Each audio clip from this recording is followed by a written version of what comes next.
The Titanic submersible that gripped the world's headlines met its end in what the US Coast Guard calls a catastrophic implosion that killed all 5 passengers aboard.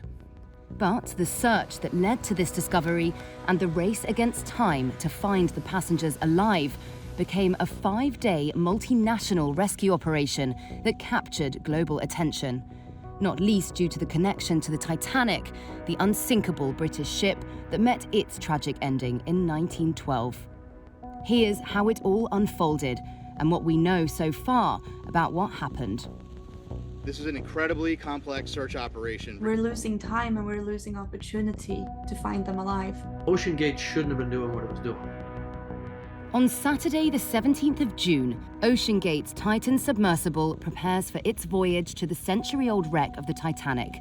That day, British billionaire and adventurer Hamish Harding, one of those aboard the sub, posts online saying, "A weather window has just opened up and we're going to attempt a dive tomorrow." He doesn't post online again.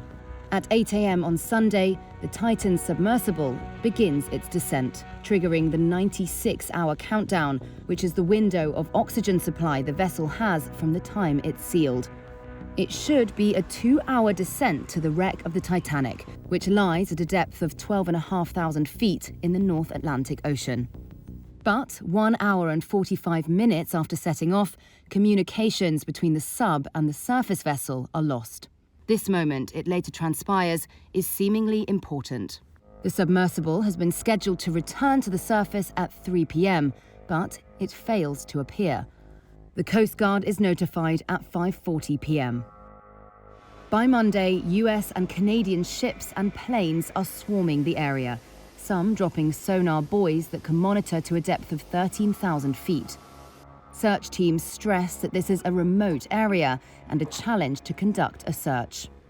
Officials also ask commercial vessels for help. On Tuesday, noises, reported to be banging sounds, are detected over several hours by a Canadian aircraft, which is equipped with gear to trace submarines. The noises temporarily offer hope that the Titan is still intact and that its occupants are alive and trying to communicate by banging on the hull. Officials later say analysis of the sound is inconclusive. At this point, Hamish Harding's friend says hopes are not high.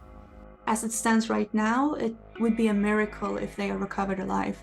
At 2 a.m. on Wednesday, the US Coast Guard announces it's deploying remotely operated vehicle searches to the area where the sounds were detected. A French research ship equipped with a deep-sea diving vessel makes its way to the search area. The surface search is now approximately 2 times the size of Connecticut, and the subsurface search is up to 2.5 miles deep. On Thursday at 6 a.m. Eastern Time, the 96-hour oxygen window closes, diminishing any last hopes of finding the passengers alive. At 2 p.m., a debris field found on the seabed is confirmed to contain pieces of the Titan submersible. The pieces were found by a robotic diving vehicle deployed from a Canadian ship, lying some 1,600 feet from the bow of the Titanic. The US Coast Guard confirms the debris is consistent with the loss of the pressure chamber and an implosion, and that there were no survivors. So, when did the sub meet its fate?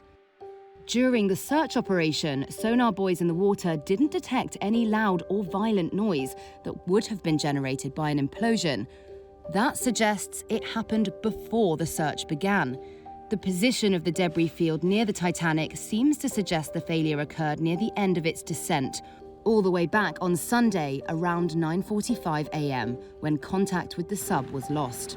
Separately, it's been reported that acoustic data detected by the US Navy had an anomaly consistent with an implosion or explosion near the submersible's location when its communications were lost.